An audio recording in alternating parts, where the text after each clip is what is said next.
Oi, meus amigos e amigas queridos, me assistindo em tantos lugares diferentes, como a minha amiga Carol, que eu pensei que não ia mais conseguir saber onde ela estava. Ela está me assistindo todos os dias lá em Bertioga, ou como os amigos que estão nos assistindo na África. Meu Deus, que coisa boa! Os que estão nos assistindo em toda a Europa, de Portugal à Grécia, em todos os lugares, no Canadá francês, no Canadá inglês, nos Estados Unidos, no norte, no sul, na costa leste, na costa oeste, nas ilhas distantes, no meio do Pacífico, no Havaí, ou no meio do Atlântico, em São Tomé, Cabo Verde, em todos os lugares, e aqui no Brasil, lá do extremo norte, da minha Amazônia, de onde eu sou um amazônida feliz, da minha cidade natal, Manaus, aos extremos dos rincões dos Pampas, aos amigos em toda a América do Sul, e gente querida do Uruguai, do Paraguai, da Argentina, no Chile, no Equador, na Bolívia, no Peru, na Venezuela, na Colômbia, nas regiões todas, as mais diversas, as mais variadas dos nossos ambientes, nas Guianas, todas elas, em todos os lugares, em toda a América Central, em todo lugar do mundo, aonde você esteja me vendo, bem-vindo ao Papo de Graça. E que Deus o abençoe nessa nossa experiência planetária, porque todos os dias nós temos aqui uma experiência planetária. E você, de qualquer lugar do planetinha, nessa terra redonda, sob a cerca da qual se diz que ele se assenta sobre a redondeza da terra, meu beijo, meu carinho, meu amor sobre todos vocês. O Braulio tem aí o texto que eu vou ler agora para você e que está aqui no Evangelho de Marcos, no capítulo 7, do verso 31 ao verso 37. E diz assim: de novo se retirou Jesus das terras de Tiro e foi através de Sidom até chegar ao mar da Galileia, indo, todavia, pelo território de Decápolis. É uma descrição aqui que, para mim, era como se estivesse falando aqui do Lago Norte, de tão íntima que essa geografia é da minha vida, há tantos anos indo lá. Então lhe trouxeram um surdo e gago, e lhe suplicaram que lhe impusesse as mãos. E Jesus, retirando o surdo e gago da multidão, o levou à parte e pôs-lhe os dedos nos ouvidos e lhe tocou a língua com saliva. Depois, erguendo os olhos ao céu, suspirou e disse: Efatá, que quer dizer abre-te. Efatá, que quer dizer abre-te, abre-te, ouvido, abre-te, olho, abre-te, sentidos. Então abriram-se-lhe os ouvidos e logo se lhe soltou o empecilho da língua. E ele falava desembaraçadamente. Mas Jesus lhes ordenou, quando diz lhes ordenou, é porque tinha alguém mais com o homem, nesse processo íntimo. Lhes ordenou que a ninguém o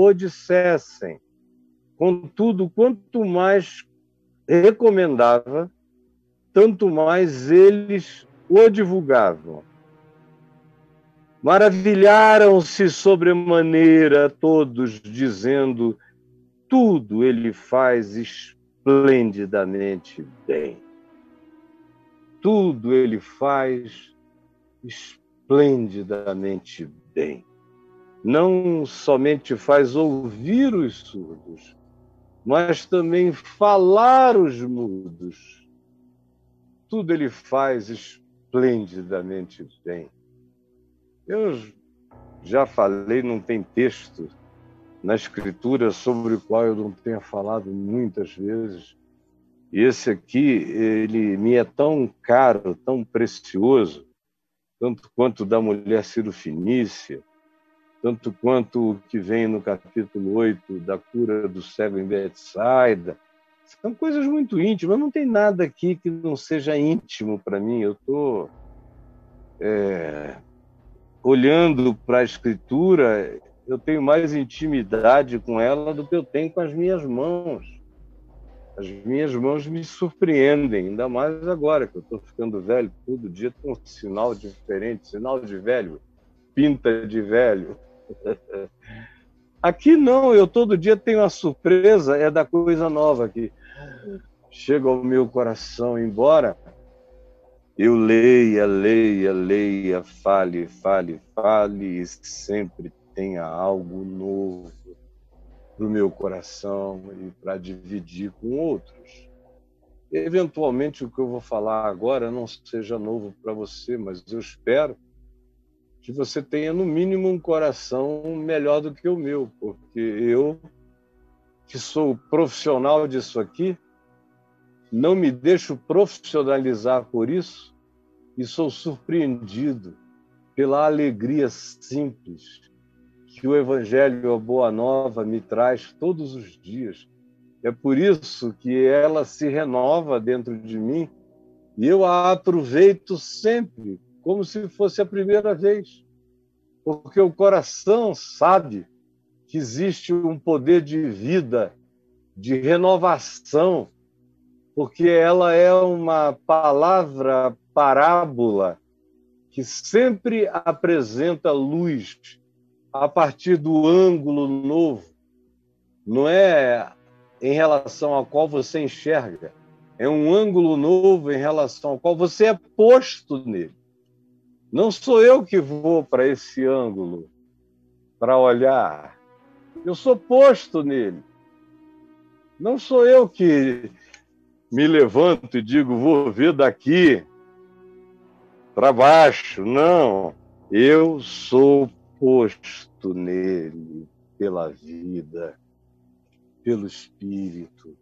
E eu aproveito todas as circunstâncias da vida para que, a partir delas, eu enxergue coisas novas no Evangelho. Porque é a angulação que a vida impõe sobre a sua existência que apresenta perspectivas que podem ser completamente novas. Quando eu digo novas, não são invencionices, diferente do eixo, que não possam ser medidos e avaliados pela pedra angular, pela pedra de esquina, que é Jesus. Não. A vida faz, e eu sou movimentado pela existência, sempre me aparece uma perspectiva nova, um cantinho do qual enxergar outra vez, e eis que tudo se faz novo quando você não tem medo dos ângulos da existência para enxergar com perspectivas renovadoras a palavra no seu coração. E hoje eu quero dar ênfase não no Efatá, sobre o qual tem até capítulos de livro meu escrito sobre isso. Não, não. Eu quero falar sobre o verso 37, que diz, maravilhavam-se sobremaneira, dizendo, tudo ele tem feito esplendidamente bem. Tudo ele tem feito esplendidamente bem. E a gente não precisa procurar uma pintura, nem uma escultura dele. Ele nunca esculpiu nada, nunca escreveu nada. Não é uma literatura esplendidamente linda, não. Ele fez. São coisas que ele expressou, que brotaram de dentro dele, que saíam dele. Como ele disse, senti que de mim saiu o poder. Tinha algo saindo, fluindo. E não era algo que só saía e vibrava. Era algo que fazia as coisas acontecerem. Fazia as coisas aparecerem. Fazia o inusitado invadir a mesmice. Surpreendia o acachapante com o choque do poder que carregava a força renovadora dessa graça chocante do amor de Deus. Tudo ele fazia esplendidamente bem. E quando eu estava lendo agora cedo aqui, já aqui sentado, aqui conversando com o Braulio, eu folheando a minha Bíblia, caí nesse texto. Tudo ele tem feito esplendidamente bem. A primeira coisa que me veio ao coração foi o modo, a construção do tempo verbal. Tudo ele tem feito. É contínuo, é algo que é ininterrupto, que quem observasse via que procedendo dele seria assim. Era um modo de ser, era um modo de fazer, era um modo de agir. Tudo ele tem feito, tem feito. É o modo dele fazer. Então, uma das coisas que me ficam presentes na mente, no coração, acerca de Jesus, é que tudo ele tem feito esplendidamente bem.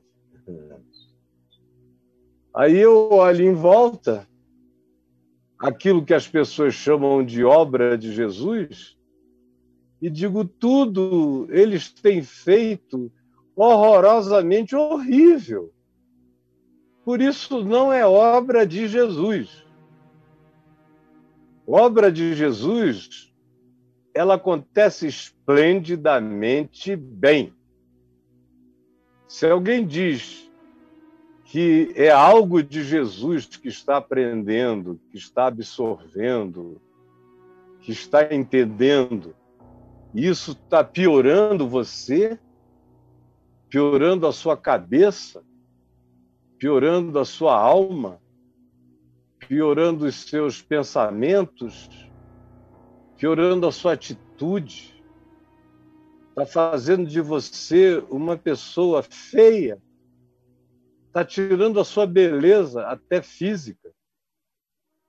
Porque, olha, você pode malhar como você queira, você pode se embelezar como você deseja, mas se tiver dentro de você uma atitude contínua, perseverante, persistente, que não relaxante, ininterrupta, essa atitude, esse espírito, é o antônimo, é a antítese daquilo que se diz que o coração feliz, o coração bom, o coração grato, o coração com essa atitude generosa, aformoseia até o rosto.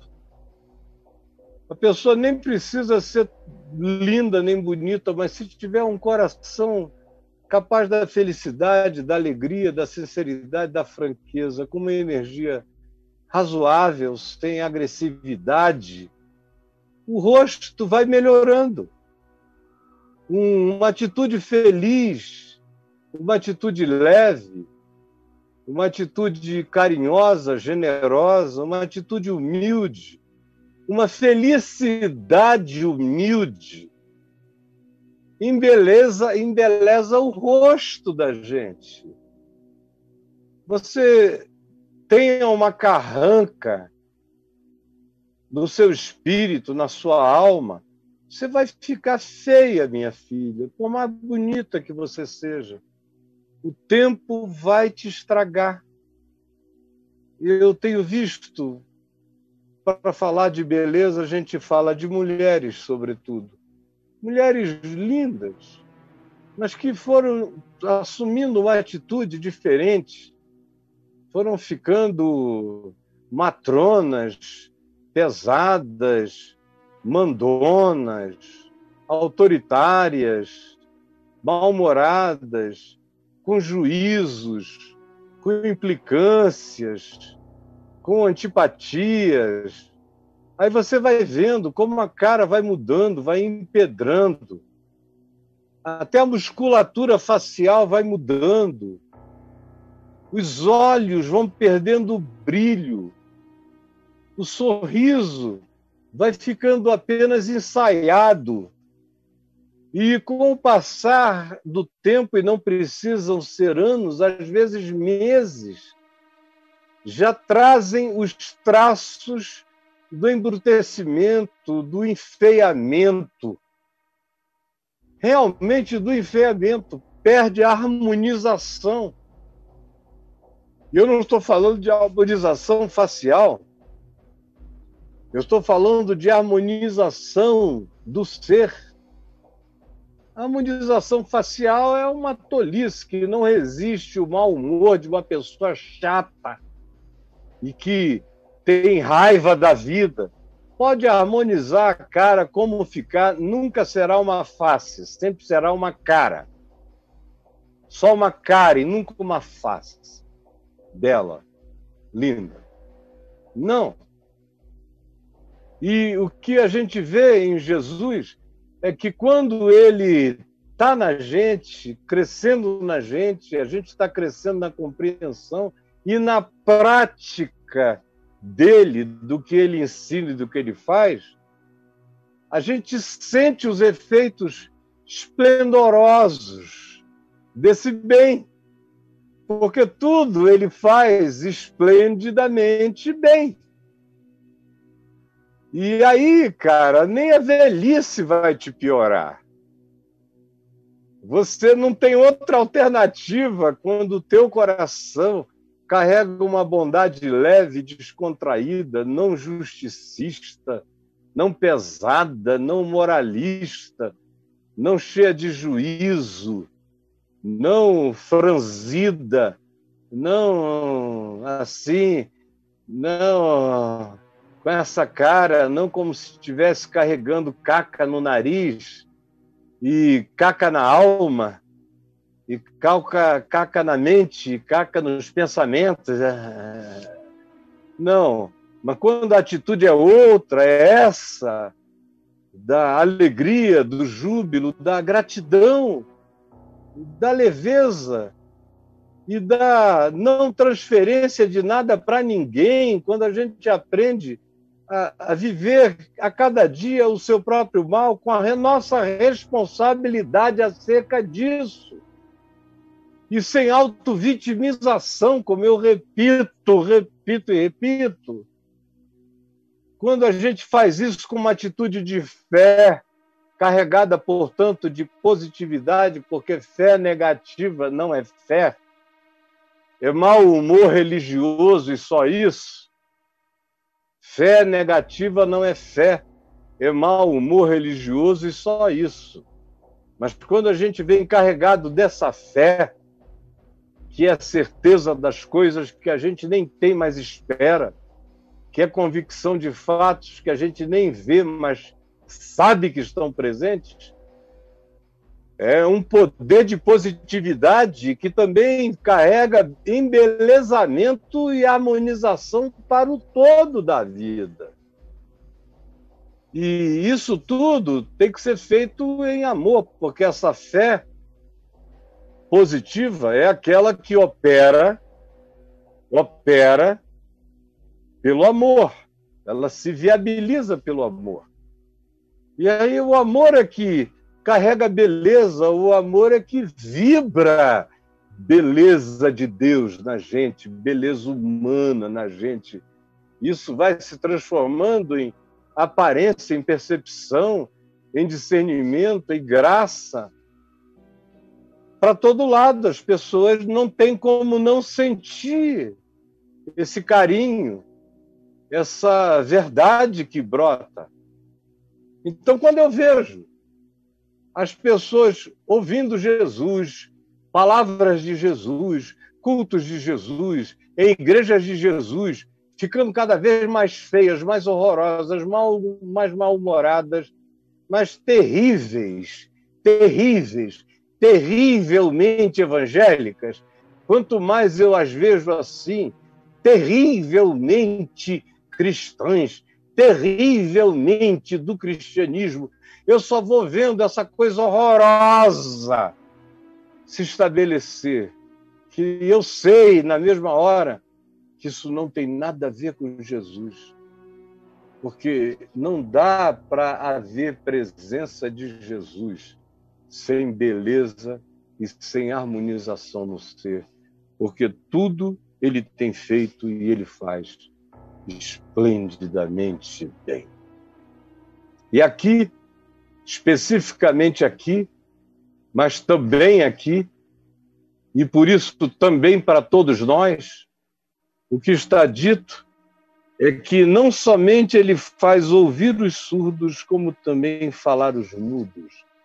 E é claro que ele também abre os olhos aos cegos, porque o objetivo dele é fazer com que todo mundo veja. Ele disse que ele veio para que tivéssemos luz, para que soubéssemos o caminho, para discernirmos entre o bem e o mal e fazermos escolhas. Mas também se diz aqui, como eu disse especificamente, ele faz ouvir os surdos e falar os mudos nessa ordem. Porque a pessoa só fica muda em geral, exceto em alguns casos bem específicos, mas as pessoas ficam mudas porque elas, em geral, são surdas. E é por isso que se diz, a primeira coisa é que os ouvidos se abriram. E o cara ouviu. E quando ele ouviu, ele começou a distinguir os sons. Porque até então ele conseguia fazer algumas leituras labiais. Eu falei,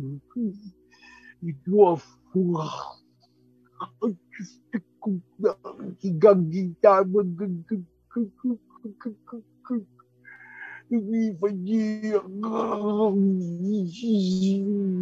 fazia e as palavras não saíam travadas, porque se você não ouve, você não fala bem. Você pode até falar, mas você não vai falar o que é bom. Você pode até falar bem, do ponto de vista da oratória, da fala, da comunicação, mas você vai falar o que é mal. Porque a gente só fala o que é bom e faz bem, a gente só fala bem, falando o bem, quando a gente começa a ouvir. É só quando a gente começa a ouvir. Só pessoas que ouvem são capazes de falar o bem, falar com sabedoria, que ouvem o outro, os outros.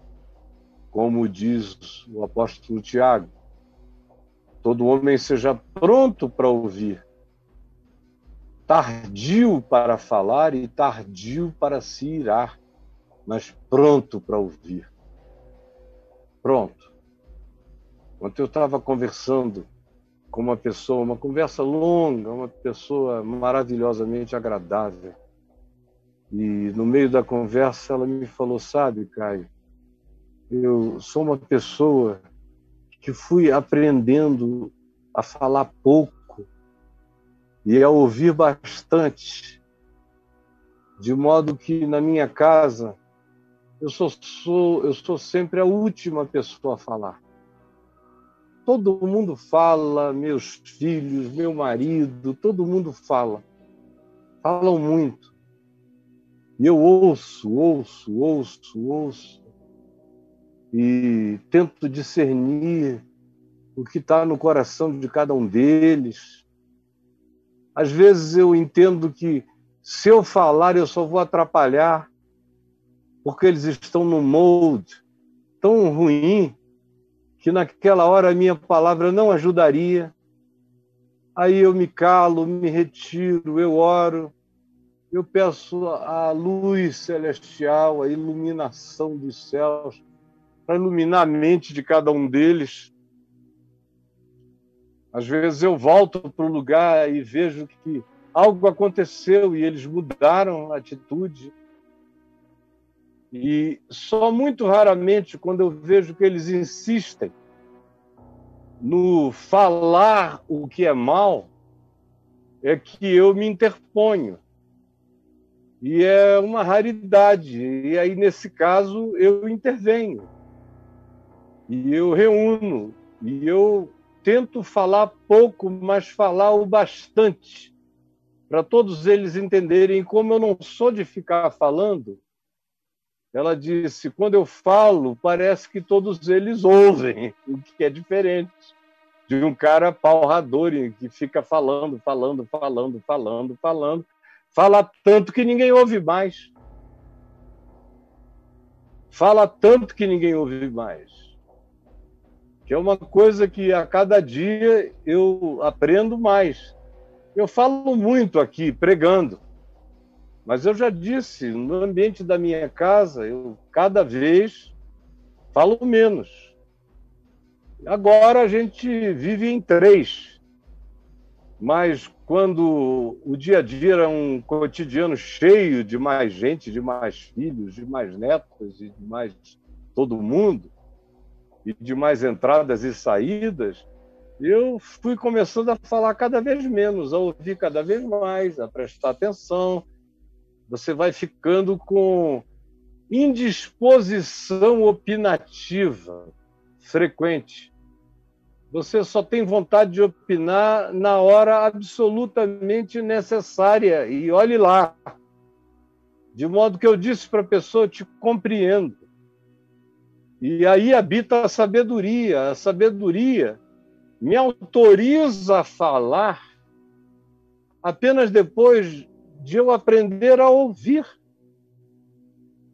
E essa tem que ser uma das realidades esplendorosas, esplendidamente lindas da ação de Jesus e do Evangelho em mim. Eu posso reconhecer a ação e a qualidade da ação do Evangelho em mim se os meus ouvidos começam a ficar abertos para ouvir. Ouvir o que os outros estão falando.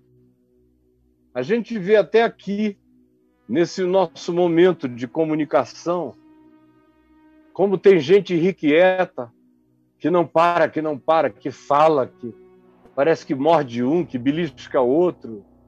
Como ontem tinha uma figura aqui, que depois me disseram, incômoda demais, para lá e para cá, para lá e para cá. Teve gente que se retirou daqui, foi assistir no portal Caio Fábio, onde não tem chat paralelo, para não ser incomodada. Porque, às vezes, tem gente que vem para cá numa inquietação. Ele não sabe ouvir. Cada coisa que eu diga que o incomode, ele tem que sair mordendo, dizendo que... Ele não concorda com aquilo, não sabe nem por quê, porque não entende nada, não ouve nada, não processa nada.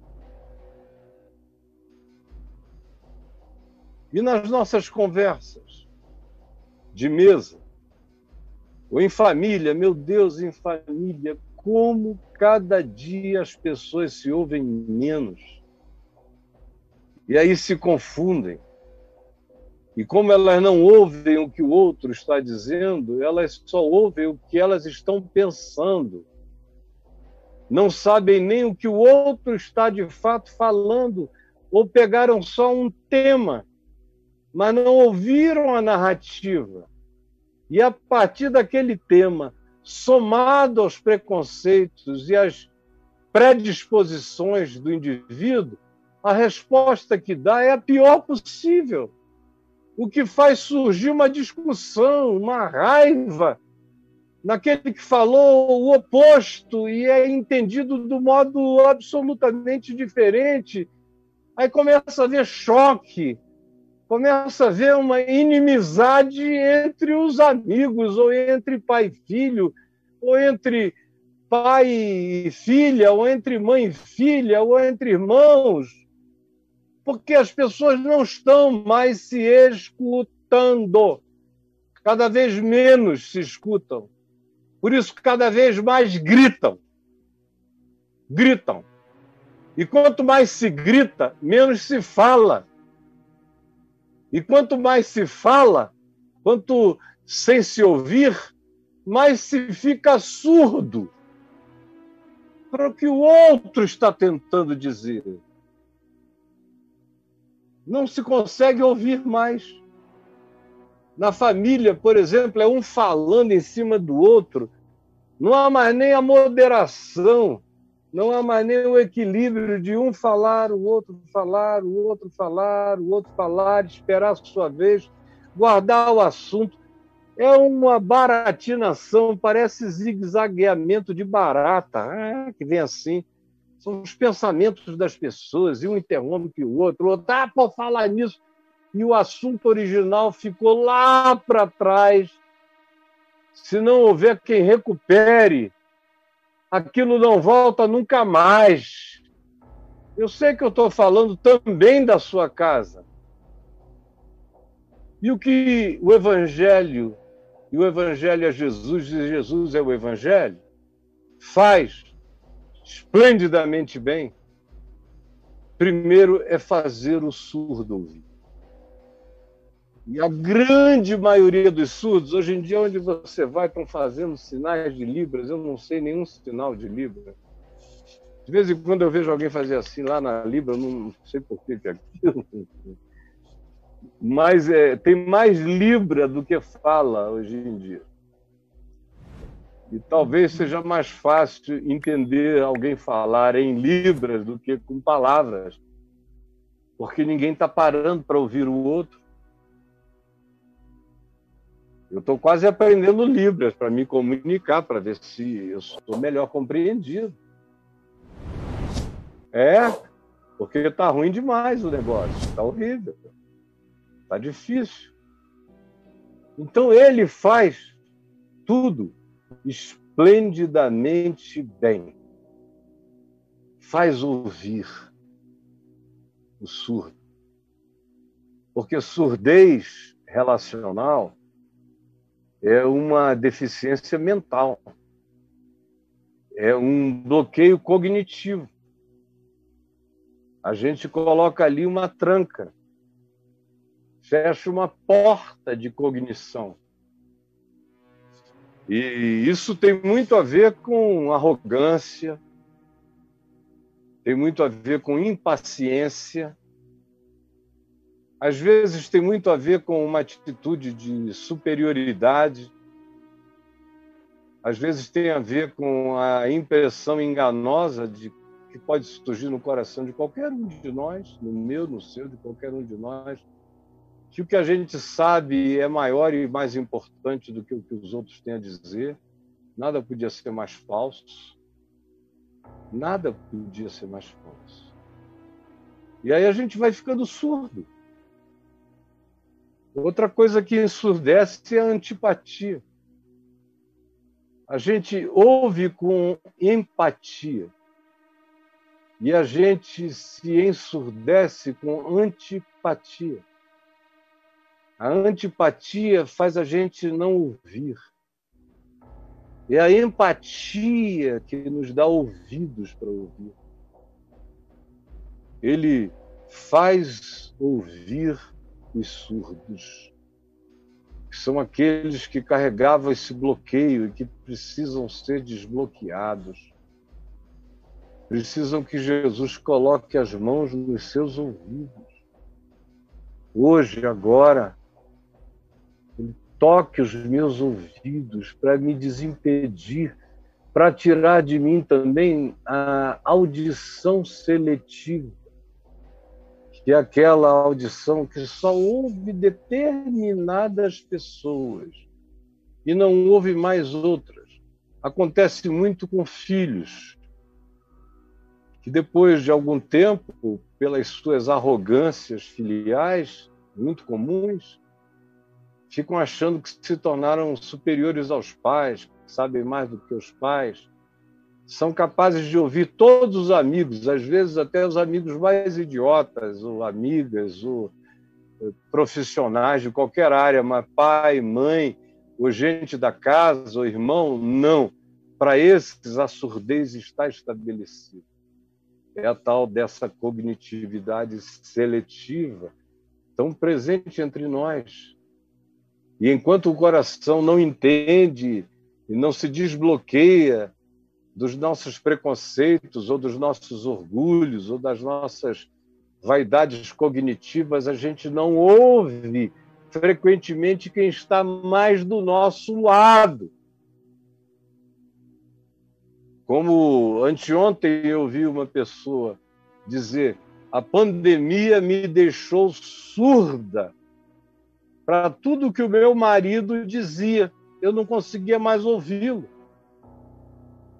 E faz umas 2 semanas eu ouvi uma pessoa, um filho, dizer que tinha ficado surdo para o que os pais falavam. Era tanto convívio que ele tinha bloqueado mesmo, amuralhado os ouvidos, entupido a cognição desse nível de percepção que decorre do interesse do que o outro tem a dizer. Isso é horroroso, minha gente.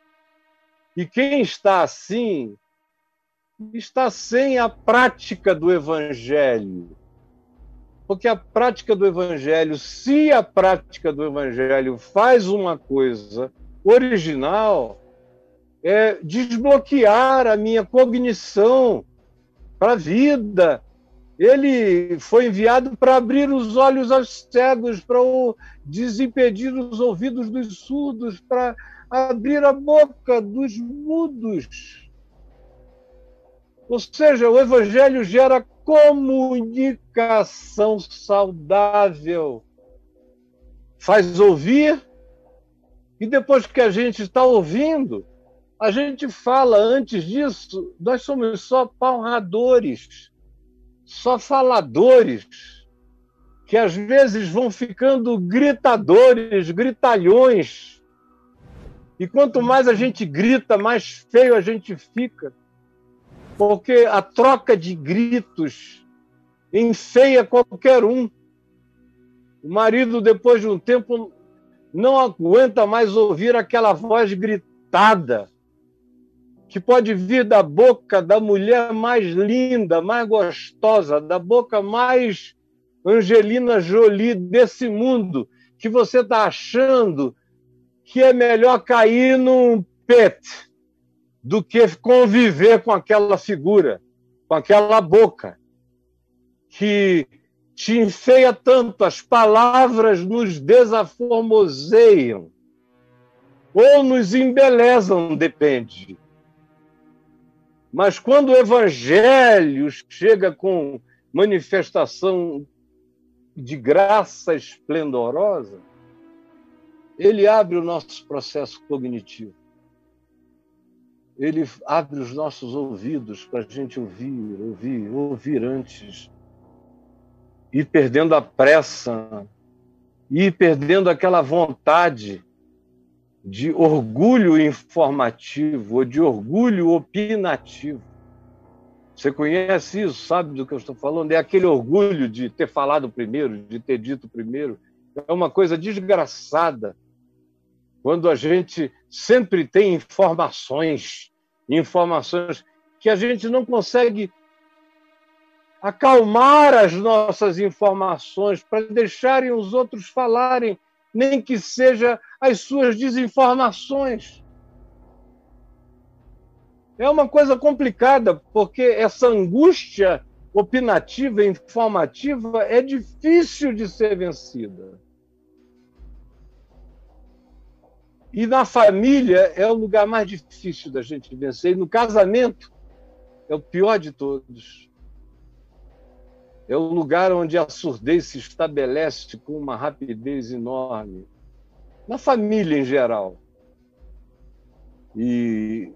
Mas entre marido e mulher, entre filhos em relação aos pais, especialmente, mais do que de pais em relação aos filhos, também, mas mais, porque os filhos têm a vaidade da juventude, que faz com que eles pensem que o outro não sabe de nada, que o outro nunca fez regra de 3, que o outro nunca estudou álgebra. Estou dando exemplos patéticos.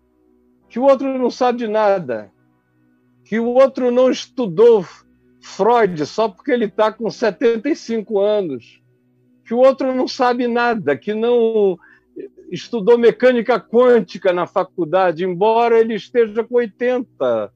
A mecânica quântica já tem mais de 100 anos.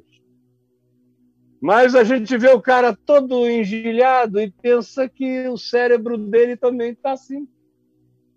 E aí o avô é desprezado, o pai é desprezado, a mãe é desprezada, e também na relação conjugal é o convívio, é o embate, é a amargura não confessada que ensurdece a gente. É a amargura, é a mágoa. A mágoa parece que tem o poder de fazer rebumbar no tímpano aquele surdo. Por isso é que o tom é chamado, e o instrumento é chamado de surdo. Pum, pum, e não se ouve mais nada quando ele está tocando. Anteontem à noite tinha um surdo tocando em algum lugar aqui na vizinhança. Já meia-noite quase, 11h30, aquele surdo fazia bum. Só isso. Era melhor que tivesse uma banda de rock pauleira do que aquilo. Bum. Chega o teu tímpano, estremece se você não ouve direito. A insistência daquilo pode ensurdecer, é um dos mecanismos de ensurdecimento, é o uso do surdo. Bum. Vibra na intensidade do teu tímpano, que não entra mais nenhum outro som enquanto ele reboa ali. Isso acontece nas nossas relações. Primeiro, a ação do evangelho esplêndida é aquela que faz ouvir. E uma vez que ela faz ouvir, Jesus tirou saliva da sua língua e passou na língua do mudo. E a sua língua se desimpediu. E ele passou a falar tudo distinta e claramente. Distinta e claramente. Como é que você vai falar distinta e claramente? Nessa minha versão diz: o empecilho da língua soltou. E ele falava desembaraçadamente. Tem algumas versões que dizem distinta e claramente. Claramente. Porque você só passa a falar com a clareza que vem do que é claro, que vem do que é luz, é um falar que ilumina, é um falar que esclarece, é um falar que desata, desembaraça, tira o embaraço. É um falar que afasta os embaraços das comunicações da nossa e dos outros, que decorre depois que a gente ouve, a gente aprende a falar de modo a tirar embaraços e não a colocar embaraços, de modo a trazer clareza e não aquele falar que faz tudo se tornar treva. É um falar que tira nós, porque é um falar que ouve a todos nós. Aí ele é desembaraçante. Ele carrega a nitidez, a clareza, ele carrega a luz. É uma luz que procede da fala. Assim como agora aqui, eu estou falando luz. Tudo o que eu disse até agora é luz. Se você pudesse ouvir,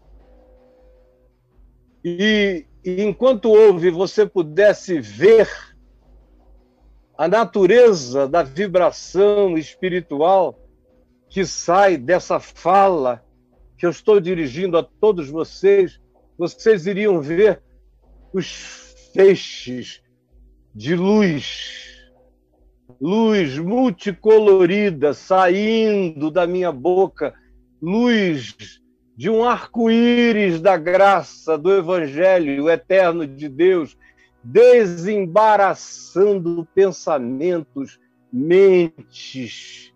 Eu sei por quê.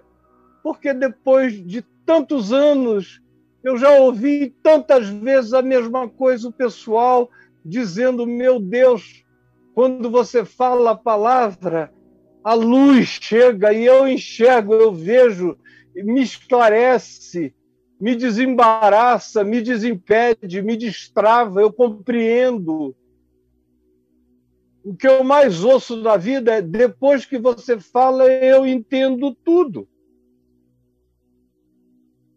Desembaraça, descomplica, esclarece, ilumina.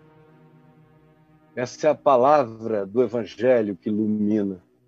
Essa é a palavra que ele traz, e traz todo dia esplendidamente bem, maravilhosamente bem, e faz abrir os ouvidos dos que não sabiam ouvir. E eu espero de todo o coração que você decida ouvir, porque ouvir nesse nível cognitivo é uma escolha e é uma decisão. É praticamente uma decisão do caráter também, ouvir o outro. Quando eu decido não ouvir o outro, eu estou declarando como o meu caráter é. A arrogância dele, a altivez dele, a pressa dele, ou a inquietação dele. Ouvir é uma escolha. Ouvir é uma disciplina. Ouvir é um processo. Ouvir é um aprendizado. E ouvir é uma salvação. Porque quando a gente ouve, a gente não corre tantos riscos quanto a gente corre quando a gente não ouve. Há certas coisas que a gente não vê, mas a gente ouve. E você veja que a maioria dos animais não seguiam pelo que vem. Seguiam por olfato, que é o mais primitivo de todos os nossos sentidos, que em nós está bastante atrofiado, em nós humanos. A gente é provavelmente um dos entes da criação com o pior olfato, mas nós já tivemos um olfato canino, que foi entrando em desuso. Mas o segundo sentido mais exercitado pelas criaturas da natureza é a audição.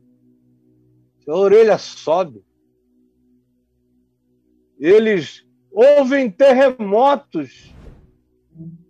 Lá no coração da terra eles ouvem o terremoto, que só vai chegar daqui a meia hora, ou daqui a uma hora, mas eles já estão correndo, as próprias aves já estão voando para um lugar de abrigo, porque ouvem.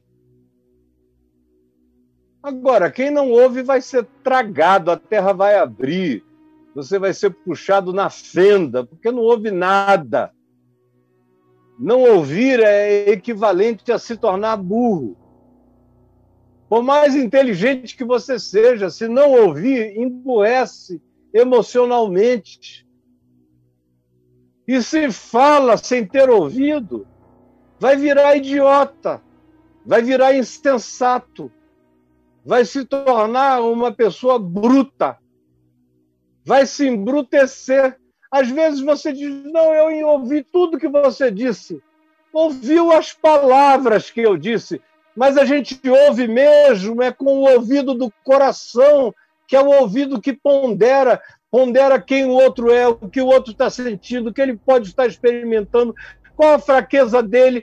Não ouve só o que ele está dizendo, mas ouve as batidas do coração dele, os tremores da alma dele.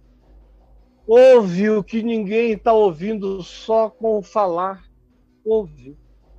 Ai daquele que não ouve, vai cair em muitos laços, vai se meter em muitos embaraços, vai passar muita vergonha, entendeu?